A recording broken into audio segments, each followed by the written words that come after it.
नाम का ऐसा उनको चस्का लगा कि जिस दिन से पकड़ा बढ़ता ही चला गया नाम। और नाम ने फिर जीवन में निष्ठा पैदा कर दी। ये निष्ठा का मतलब होता प्राण निकल जाए तो ही नाम स्फुरण बंद हो, अन्यथा नाम स्फुरण बंद नहीं हो सकता। चाहे काटना शुरू कर दो, वो नाम स्फुरण, इसे निष्ठा कहते हैं। श्री हरिदास जी का जन्म बंगाल यशोहर जिले के अंतर्गत बुड़न नाम के ग्राम में हुआ था। ये जाति के यवन थे, मुसलमान थे। बाल्याकाल में बड़ी विचित्र लीला हुई। इनके माता पिता पधार गए। जब माता पिता जिस बालक के नहीं होते तो कोई उसे प्यार कौन करे। और जैसे गोस्वामी जी, तुलसीदास जी की बाल्यावस्था, जिसके द्वार पर खड़े होते तो दबका के भगा देते बालक हरिदास। इनको नाम सुनाई दिया, संतों का संग मिला। जिसका कोई नहीं होता, यह खास बात होती कि उसको भगवान महापुरुषों से जोड़ देते हैं। अब इनको जब नाम सुनने को मिला, कोई पूर्व जन्म का ऐसा पुण्य होगा, भगवान की ऐसी कृपा होगी, या भगवान ऐसा स्थिति देखकर दयालुता से, यद्यपि भगवान नाम जपने का कहीं किंचन मात्र कोई संस्कार ही नहीं था, ऐसे कुल में प्रकट हुए थे, यवन कुल में। पर यस्याहम अनुग्रहणामि हरिष्ये तद्धनम सनी, भगवान ने एक वचन कहा युधिष्ठिर जी से, जिस पर मैं विशेष कृपा करता हूं उसका जहां जहां अपनापन होता सब खींच लेता हूं। जन्म से माता पिता गए, बचपन से कोई प्यार करने वाला नहीं, खाने पीने तक की व्यवस्था नहीं, तो संत जन मिल गए वहां उनको। वो नाम कीर्तन करके आनंदित हो रहे थे, तो इनको भी एक नशा चढ़ा नाम का। धीरे धीरे उनके हृदय में नाम बढ़ने लगा। बड़ी कृपा, जो इनका नाम जप में प्रीति हो गई। अब इनके पास अपना कहलाने वाला ना कोई व्यक्ति था, और ना अपनी कहलाने वाली कोई जमीन या वस्तु थी। थोड़ा बड़े हुए तो घरों के सामने ऐसे मांग लेते, भूख लगी कुछ दे दो, तो कोई रोटी दो रोटी दे देता, बस पा लेते। गांव के बाहर वृक्ष के नीचे बैठकर बस कृष्ण कृष्ण की रट लगा देते। 24 घंटे में एक बार मांग लेते, जो मिल जाता खा लेते, खूब नाम जप करते। अब ये घर छोड़कर बेनापोल नाम के घोर निर्जन वन में एक फूस की कुटी बनाकर अकेले रहते, अखंड ब्रह्मचारी, भिक्षावृत्ति, और बस नाम का निरंतर गान जप, ऐसे जोर जोर से नाम का कीर्तन करते हुए जब ऐसा तेज प्रकट हुआ कि जो देखे इनको लुभायमान हो जाए। ब्रह्मचर्य में बड़ा तेज होता है। अगर शरीर रोग ग्रसित ना हो और संयम से चल रहा है तो लाखों करोड़ों के बीच में उसका अलग चेहरा दिखाई देगा कि ये अलग है। ब्रह्मचारी का पहचान होती, वो चिकनाहट से नहीं होती पहचान। चिकनाहट तो अभक्ष पदार्थ खाने वालों के भी चेहरे में होती है। उसका तेज, उसके नेत्र, उसकी वाणी, उसका आकर्षण, लाखों में अकेला वो नजर आएगा। आजकल के 13-14 वर्ष के नए नए बच्चे ऐसे गंदी वासनाओं के शिकार हो रहे हैं, बड़ा हृदय पीड़ित होता है। छोटे छोटे बच्चों को गलत शिक्षाएं बच्चों से मिल गई या मोबाइल से मिल गई, सर्वस्व नाश कर रहे। जिस समय लावण्य प्रकाशित होने की नव किशोर अवस्था, उसी समय नष्ट हो जाते हैं। जो देखता ठाकुर हरिदास जी को प्रभावित हो जाता। क्या दे दूं, ऐसा लगता क्या दे दूं, कैसे हमसे बात करें, ये हमारी तरफ हेर ले, नेत्र नीचे, बस नाम चल रहा है। जब भिक्षा के लिए जाते तो प्रभावित होकर लोग, एक समय था कि दबका देते, एक समय था मांगने से एक आध रोटी, लोग हाथ जोड़े खड़े रहते, हमसे ले, हमारे पास बैठ के पालो। पर इनका भगवान नाम चल रहा है, ना बोलना किसी से, ना नाम का तार टूटना, बस धीरे धीरे निरंतर नाम उच्चारण करते रहना। भगवान नाम का इतना प्रभाव पड़ा कि जहां वो बैठ जाते वो स्थान पवित्र हो जाता, वहां लोगों को शांति मिलने लगती। ये प्रभाव होता है। इनका यश फैलने लगा दूर दूर तक। अब लोग इनके दर्शन करने के लिए आने लगे। तो जब लाखों की श्रद्धा होती तो 10-5 ऐसे दुष्ट स्वभाव के होते हैं कि उनको ईर्ष्या होती, जलन होती है, अपने आप होती। महापुरुषों से उनको जलन होती है। भगवान की लीला होती है। क्या लीला होती है? डंडे में ही झंडा फहराया जाता है। तो ये जो दुष्ट लोग ईर्ष्या करके भक्त को सताते हैं, ये डंडे का काम करते हैं, उनका यश फहराते हैं। जो दुष्ट और ईर्ष्यालु लोग हैं उनको असह्य हो गया यश। लाखों लोग जब हरिदास जी के दर्शन के लिए हो तो उसमें से ऐसे भी लोग थे जिनके भारी ईर्ष्या पैदा हुई, कैसे इनको नष्ट किया जाए। ये ऐसे होते हैं ईर्ष्यालु। पूज्य उड़िया बाबा का जब वृंदावन में यश प्रकट हुआ तो कुछ लोगों ने चंदा इकट्ठा करके बाबा की बीच सत्संग में नाक काटने के लिए आदमी तय किया।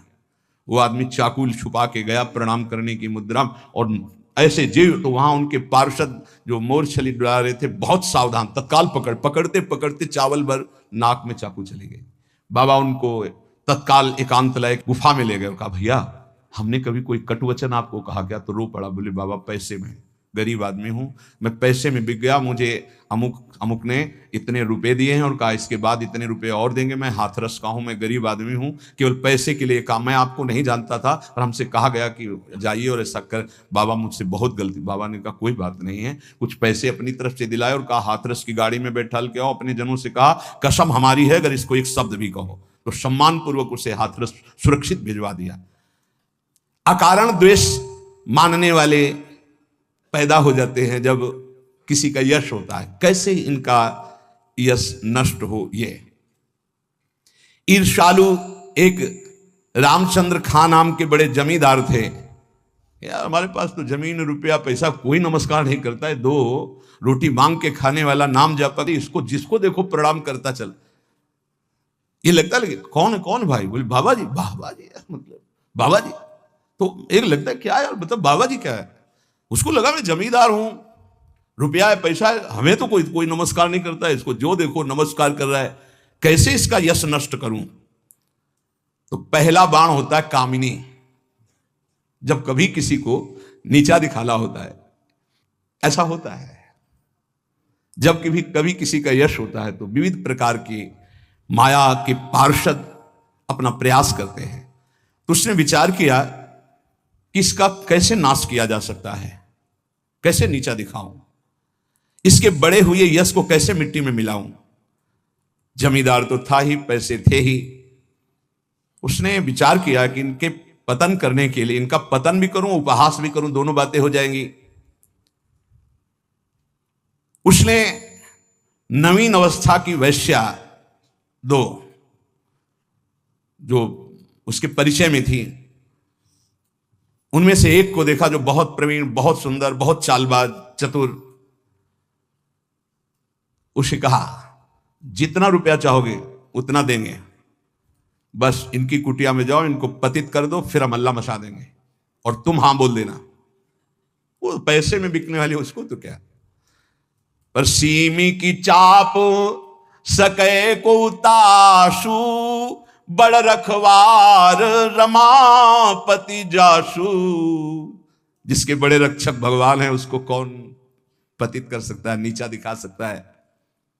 एक बार गदाधर भट्ट जी का बहुत बड़ा यश फैला हुआ था। जब वो सत्संग करते तो हजारों लाखों लोग सत्संग का आनंद लेते। तो उसमें एक कल्याण सिंह नाम के जमींदार धनी मानी आते थे।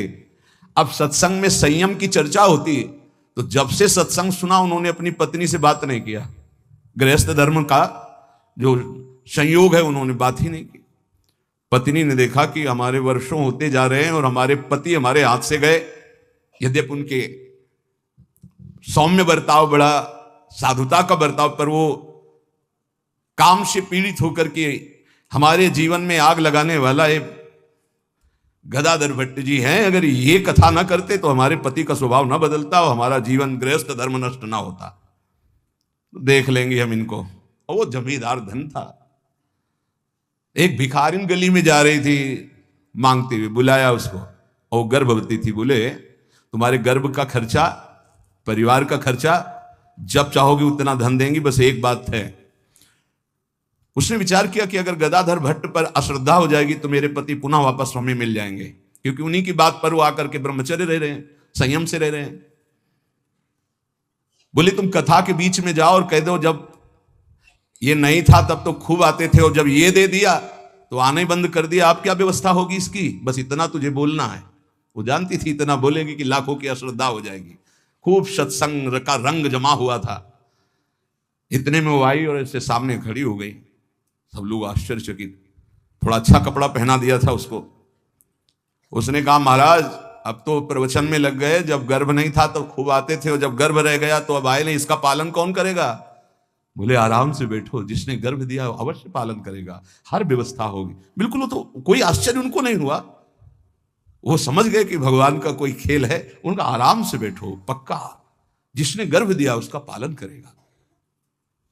बोले बातों में मत फुसलाइए, आप समझ रहे हैं ना, अब काना फूसी ये ऐसा भी है, हम तो ऐसा नहीं। अरे बोले हम तो पहले कह रहे थे।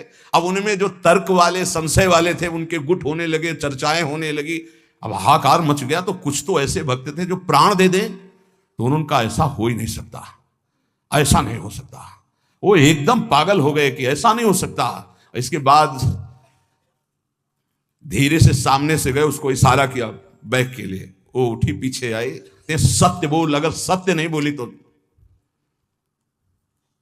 उसने कहा कि हमें क्षमा किया जाए। जब भय चारों तरफ से 50 आदमी श्रद्धालु कि मैं मर सकता हूं लेकिन मार नहीं सकता, ऐसा समझ गई कि मार डाली जाऊंगी, तो उसने कहा एक कोई कल्याण सिंह गए इनमें कथा सुनने वालों में, तो राजपूत थे तो तलवार सब, वो हाँ मेरा नाम। बोले तो आपकी पत्नी ने इतनी हमको स्वर्ण मुद्राएं दी है और इतनी बाद में देने, केवल ये बोलने को कहा था, सो मैं बोल चल सभा में बोल। सभा में बुलवाया और भागे अपनी पत्नी के। गदाधर भट्ट जी ने कहा यही कथा सुना? अरे वो तो विकार से पीड़ित हो रही, तुम तो सत्संगी हो, धैर्य धारण को कुछ नहीं। क्या ये भगवान की अनुकूल प्रतिकूल माया की लीलाएं होती रहती। शांत, पुनः सत्संग शुरू। और कहा मैं वचन दो हमारे सामने कि तुम अपनी पत्नी को एक शब्द भी नहीं कहोगे। और देखो गृहस्थ में संयम का ब्रह्मचर्य रहा जाता है, उसमें अखंड ब्रह्मचर्य नहीं रहा जाता। पानी ग्रहण किया है तो संयम पूर्वक, जितना आप प्यार पूर्वक संयम से ब्रह्मचर्य रहो, फिर गृहस्थ धर्म का समझाया उनको। तो बड़े बड़े महापुरुषों के जीवन में होता है। रामचंद्र खां ने एक वैश्या से कहा तुम जितना रुपया मांगोगे देंगे, इनको भ्रष्ट कर दो, फिर हल्ला मचा देंगे, फिर इनका सब यश धूल दूषित हो जाएगा। पर उनको यह नहीं पता था कि ये भगवान के दास हैं, इनकी सुरक्षा स्वयं भगवान करते हैं। करो सदा तिनके रखवारी, जिम बालक राखे महतारी।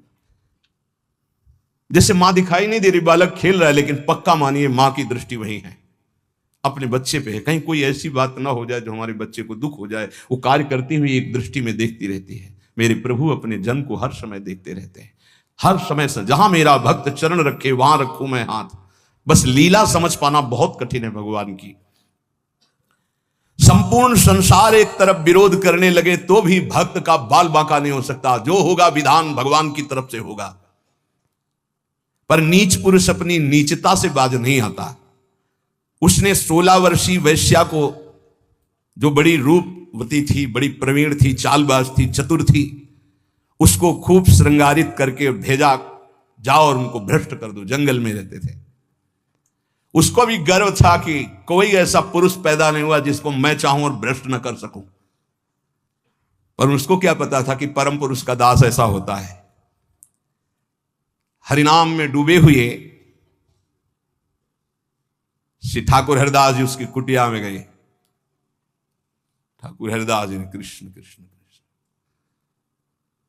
शांत बैठे हो अपने कृष्ण कृष्ण, बार बार बोलना चाहती कुछ बात कर, हरे कृष्ण हरे कृष्ण। सुबह से गई पूरी शाम हो गई, कृष्ण कृष्ण कृष्ण। जहां वो कुछ बात करने को होती, मां हमारा नाम पूरा हो जाए, फिर वहां 1000-2000 नाम थोड़ी, लाखों की संख्या में 3 लाख नाम तो जोर जोर से जपते थे। वो बार बार बैठी उनकी मुख कांति को देखती रहती, बैठी रही। शाम हुई, सोचा रात्रि में बात तो हो ही जाएगी। वैसे तो 3 लाख नाम जप करके फिर लघु शंका आदि कभी उठते, आज उठे ही नहीं, पूरी रात्रि भी नाम चल रहा है। वैश्या फिर गई, श्रृंगार वंगार करके फिर दोबारा आई, फिर नाम कीर्तन। जब बीच में बोलने की बात करती तो हरे कृष्ण कृष्ण। कितनी कृपा वैश्या के ऊपर, ऐसे महापुरुष को बराबर देख रही, उनका नाम सुन रही। तीसरे दिन एकदम विचलित होकर के, आप हमसे बात क्यों नहीं करते? रुके, हाथ जोड़ा और कहा आपसे अच्छे से बात करूंगा, हमारी नाम जप की अभी संख्या पूरी नहीं हुई, उसको पूरी हो जाए। ऐसे अमृतमय वचन की हृदय एकदम हाय मच गया। ये क्या? वैसे मैं पापनी हूं, नीच हूं, गंदा आचरण करती हूं, ऐसे महापुरुष के लिए गंदी बात सोच रही। 3 लाख नाम की फिर तार चल पड़ा। हरे कृष्ण, उच्च स्वर से रोने लगी वो, शुरू हो गई हरे कृष्ण हरे कृष्ण। साथ में हरिदास जी ने देखा, अब क्या महापुरुषों का प्रभाव। हरिदास जी अब बोले, अब बात कर सकती हो। तो बात करने लायक ले रह गई थी। अश्रु प्रवाह चल रहा था और कृष्ण नाम चल रहा था। उठी और चरणों में लौट गई, का धिक्कार है मुझ निज पापनी को कि आप जैसे महापुरुष के लिए मैंने गंदी बात सोची, मुझे क्षमा कर दीजिए। चिल्ला चिल्ला करके रोने लगी। उन्होंने कहा, दुखी नहीं होना, मेरे प्रभु तुम पर बहुत कृपा किए हैं। वो आंखों से आंसू बहाती जा रही, गदगद कंठ से कह रही, पतित पावन आप मुझे स्वीकार कर लीजिए, मैं आपकी चरणों की दासी हूं। आप तो अहेतुकी कृपा करने वाले परम दयालु हैं। आप पात्र और अपात्र का विचार ना कीजिए, मुझ जैसी नीच को स्वीकार कर लीजिए। और चिल्ला चिल्ला के रोने लगी। हरिदास जी ने कहा, जो नाम सुन रहा है वो नीच कैसे हो सकता है। उन्होंने कहा, आप मुझे जानते नहीं, मैं वैश्या हूं, मैं लोक निंदित हूं, मैं बहुत ही गंदी हूं, मैं खोटी बुद्धि से आपको भ्रष्ट करने आई थी। हरिदास जी ने कहा, इस समय आपके हृदय में क्या है। बोले, भगवान बस आपकी दास्ता, आपके आदेश का इंतजार, मैं क्या करूं, मुझे आदेश कीजिए। मैं नीच कैसे पवित्र हो सकती हूं, मैं आपकी शरण में हूं, आप मेरा उद्धार कीजिए। हरिदास जी ने कहा, देवी अब तुम वैश्या नहीं रही, उठो। मेरे प्रभु बड़े पतित पावन हैं, उनका नाम उनसे भी महान है, क्योंकि प्रभु को अधीन कर लेता है। मेरे प्रभु के नाम में कोई भेदभाव नहीं, कोई भी जप सकता है, कोई भी अपना परम कल्याण कर सकता है। मेरे प्रभु के नाम में इतनी सामर्थ्य है कि कोई इतना पाप इकट्ठा ही नहीं कर सकता जितना नाम में पाप नाश की सामर्थ्य है। तुमने जो पाप कर्म से पैसा पैदा किया है, आज से उसका प्रयोग मत करना, उसे हटा दो, उसे दे दो, गरीबों को बांट दो। और आज से तुम जो ये 3 दिन से नाम सुन रहे हो, इसी नाम को रटो। देखो, ये नाम तुम्हें परम पावन कर देगा। वैश्या ने कहा, अब तो मैं जाऊंगी नहीं अपने घर, संपत्ति बांटने की तो बात, अब वहां जाऊंगी नहीं। तो उन्होंने कहा, फिर इसी कुटिया में रहकर तुम नाम जप करो। मैं चला। वो वैराग्य लेके उसी कुटिया में नाम जप करने लगी और उसका नाम हरिदासी हुआ। और हरिदास जी उसी समय उस कुटिया से निकले, सीधे शांतिपुर अद्वैताचार्य के समीप चले गए। अद्वैताचार्य जी बहुत बड़े महाभागवत, वो सदैव श्री कृष्ण चिंतन में संलग्न रहते, अद्भुत विद्वान, शास्त्रज्ञ, भगवत प्रेमी महापुरुष। अब वो फटे पुराने कपड़े पहन करके वैश्या वही नाम कीर्तन कर। अब उस जमींदार के तो होश उड़ गए कि मैंने भेष छुड़वाने के लिए वैश्या को भेजा था, और यहां वैश्या ही अपना भेष परिवर्तन करके वहां नाम जप करने लगी। ये क्या है नाम जपक जन भगवान के जन।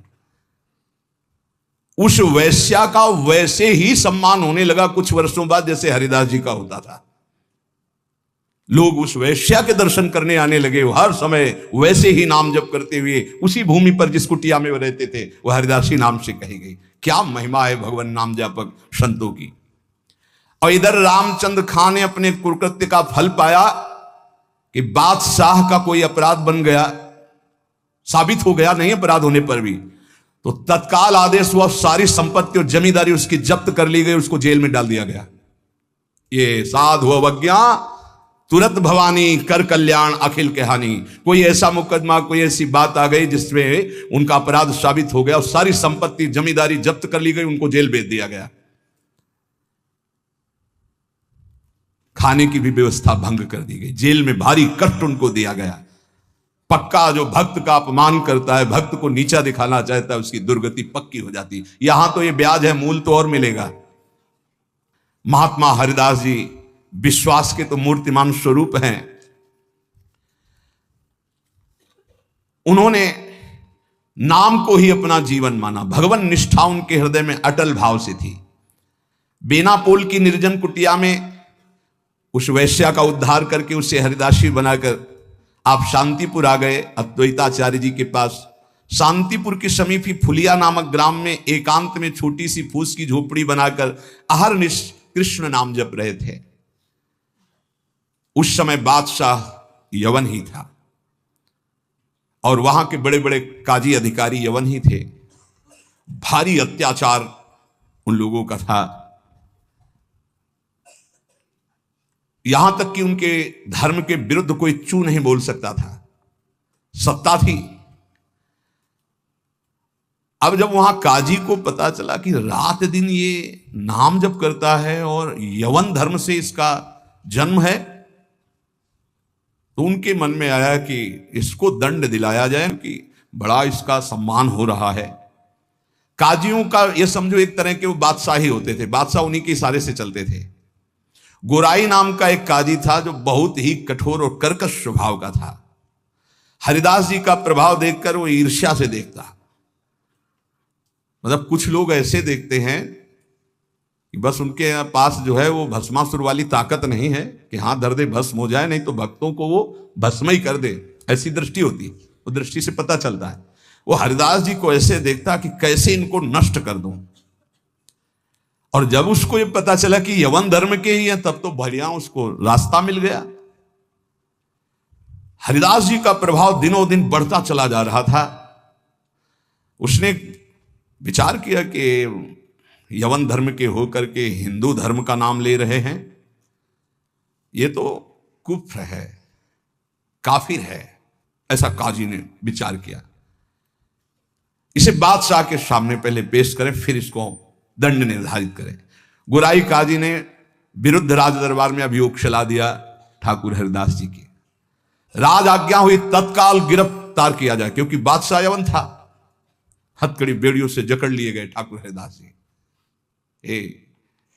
डरना नहीं, ये डिग्री वालों की बात है जो उच्च कोटि के महापुरुष है। तुम मत सोच लेना कि हम राधा राधा जपेंगे तो, हाँ ऐसा नहीं। भगवान वो सामर्थ्य देते जो प्रहलाद जी को सामर्थ्य दी, वही ऐसे भक्तों को सामर्थ्य देते। ऐसा नहीं है कि अपने सामर्थ्यहीनों को ऐसा प्रश्न कर, ऐसा नहीं, डरना नहीं कि भगवान बड़ी भारी परीक्षा लेते हैं। हथकड़ी बेड़ियों से जकड़ लिए गए और इनको पेश किया गया निरपराध हरिदास जी को अपराधी की तरह। बादशाह ने देखा 9 युवक तेज से प्रभावित, मानो पूरा सभा आश्चर्यचकित और आलोकित हो गई हो, प्रभावित हो गए। जो यवन बादशाह थे और कहा सम्मान से इनको बैठाला जाए। आसन दिया गया, आसन पे बैठे। हरिदास जी जब बैठ गए तो बादशाह ने कहा कि आपने स्वाभाविक धर्म परिवर्तन किया है, तुम्हारा जन्म तो मुसलमान के घर में हुआ है और ये तुम्हारी, जैसे अपने भगवान का नाम लेते हैं तैसे अपने भगवान का नाम लेके बोले कि तुम्हारी तो कृपा ही जो है, जो यवन धर्म में तुम्हारा जन्म हुआ। बादशाह ने कहा तुम काफिरों का आचरण क्यों करते हो? इससे तो तुम्हें नर्क जाना पड़ेगा। मुझे बड़ी दया आ रही तुम्हें देखकर, दंड देना नहीं चाहता, फिर भी तुम तौबा बोलो, प्रायश्चित करो और कलमा पढ़ो, छोड़ो इसे, तो तुम्हारे दंड में हम कुछ कमी कर सकते हैं, नहीं तो भयानक दंड तुम्हें मिलेगा क्योंकि तुम काफिर हो। सुख की प्राप्ति धर्म से चलने से होती है, तुम धर्म का त्याग कर चुके हो।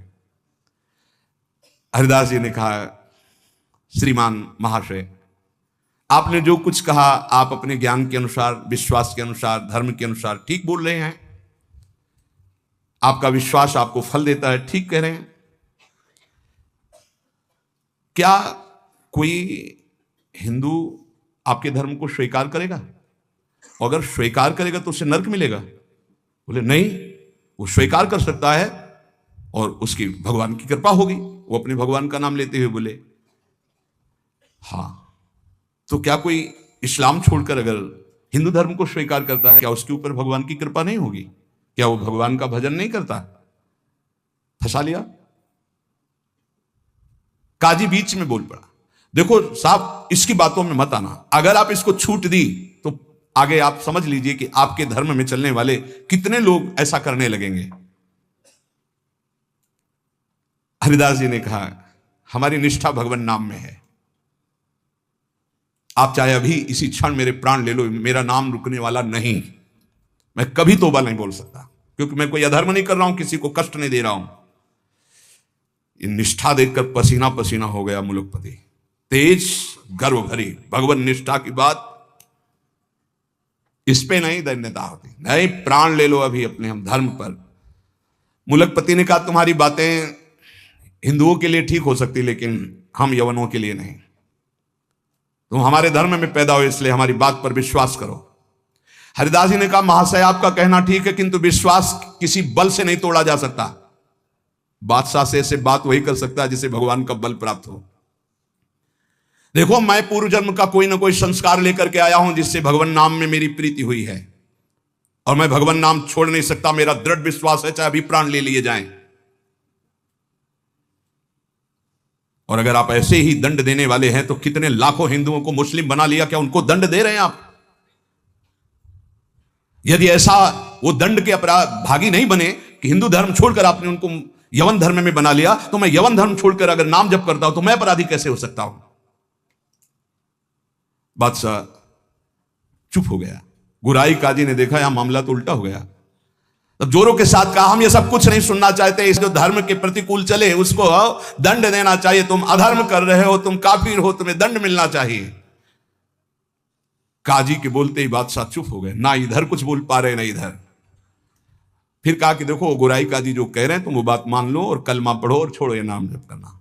हरिदास जी ने कहा श्रीमान महाशय, हम एक बार केवल बोलते हैं, दोबारा आपको जो कहना हो सो कह लीजिएगा, मैं बोलूंगा नहीं।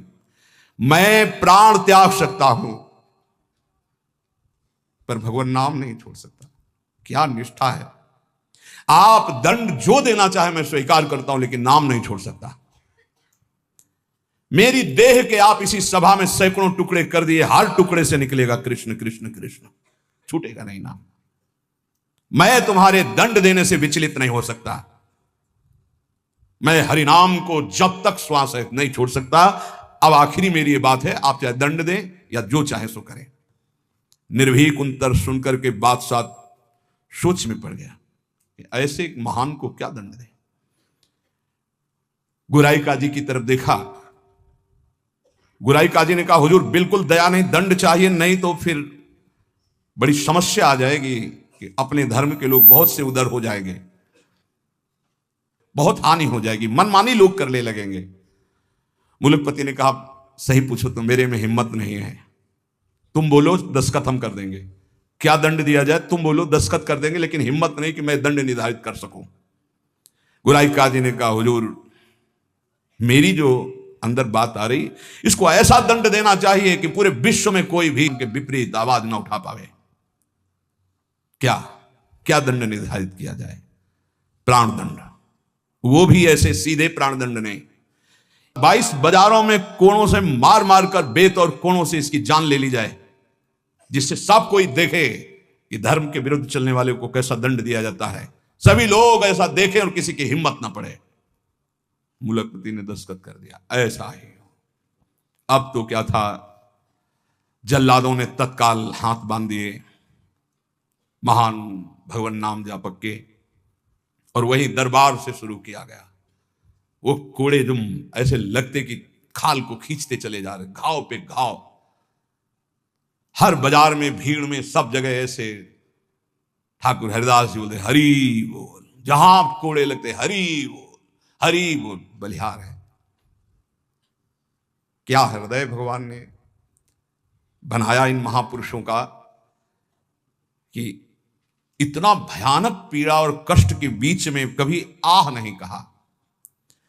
पीठ में से रक्त की धाराएं बह रही, रक्त बह रहा है। निर्दयी जल्लाद घावों पर कोड़ों का प्रहार कर रहे, और हरिदास जी के मुख से वही चोर की ध्वनि निकलती, जैसे कोड़ा पड़ता हरि बोल। धन्य है ये जगत इन्हीं महापुरुषों के नाम कीर्तन से, इन्हीं के यश कीर्तन से आज पावन है।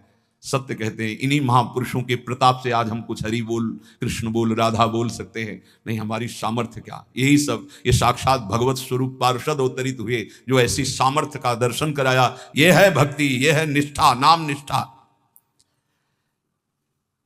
चेहरे पर तेज और मुस्कुराहट है, जवान पर हरिनाम है, शरीर पर कोड़ों की वर्षा है। जरा विचार कीजिए क्या स्थिति है, क्या स्थिति है। मतलब देखने वाले चीख पड़ते, रो पड़ते, दुख से आंखें बंद कर लेते। अरे ऐसे निर्मम जल्लाद ऐसे महापुरुष को कष्ट दे रहे हैं जो निरपराध, कोई अपराध नहीं किया, लेकिन किसी की हिम्मत क्या कि कोई बोल सके, कोई रोक सके बादशाह के हुक्म के आगे। हरिदास जी की वही मुस्कुराहट, वही आनंद भरा शब्द, हरि बोल हरि बोल। जल्लाद पीटते चले जाते हैं। 22 बाजारों में घुमा घुमा करके, कोड़ों से मार मार करके, लथपथ मांस के टुकड़े गिर रहे हैं, ऐसे कोड़े मारते कि चिथड़ा हो जाता शरीर। जल्लाद आश्चर्य में हो गए कि किस माटी का बना हुआ ये भगत है कि एक बार भी उफ नहीं निकला, आह नहीं निकला, हरि बोल हरि बोल। और जहां वो मारते कोड़े और कहते अब भी कहता है हरि बोल, तो मुस्कुरा के देखते बोले तेरा भी कल्याण हो गया, क्योंकि वो भी यवन जल्लाद थे। वो गुस्सा में बोलते अब भी कहता है हरि बोल, तो कहते तेरा भी कल्याण हो गया, क्योंकि तू भी 2 बार तो हरि हरि बोला, तेरा भी कल्याण हो गया। ऐसे कोड़े चल रहे थे कि 10-5 कोड़ों में ही मृत्यु हो जाए आदमी की। पीठ पर असंख्यों कोड़े, नाम बराबर उच्चारण हो रहा है, कोई मुखारविंद में वेदना नहीं, कोई दर्द की वेदना नहीं। हरिदास जी बीच बीच में भगवान से प्रार्थना करते जा रहे हैं, प्रभु किसी का दोष नहीं, नाथ किसी को दंड मत देना, न इन जल्लादों को, न काजी को, न बादशाह को। प्रभु मेरी प्रार्थना है किसी को दंड मत देना। प्रभु से बात कर रहे हैं। जो दंड दे रहे हैं उनके लिए वो उसी समय भगवान से प्रार्थना कर रहे हैं कि इनको किसी को कष्ट, क्योंकि पता है प्रभु ये सब भूले हुए लोग हैं, इनके अपराध को आप कभी मानना ही नहीं कि अपराध किया है। कैसे कृपालु भक्त है, जिनके ऊपर प्रहार हो रहा है वो प्रभु से प्रार्थना कर रहे हैं, प्रहार करने वालों को कष्ट मत देना प्रभु, ये बेचारे हैं, ये भूले हुए हैं। महात्मा हरिदास जी आखिरी में हरि बोल कहकर मूर्छित हो गए। उन जल्लादों ने देखा कि नस नाड़ी में कोई धड़कन नहीं, अब ये पधार गए। गोराई काजी ने देखा कि हां ये पधार गए।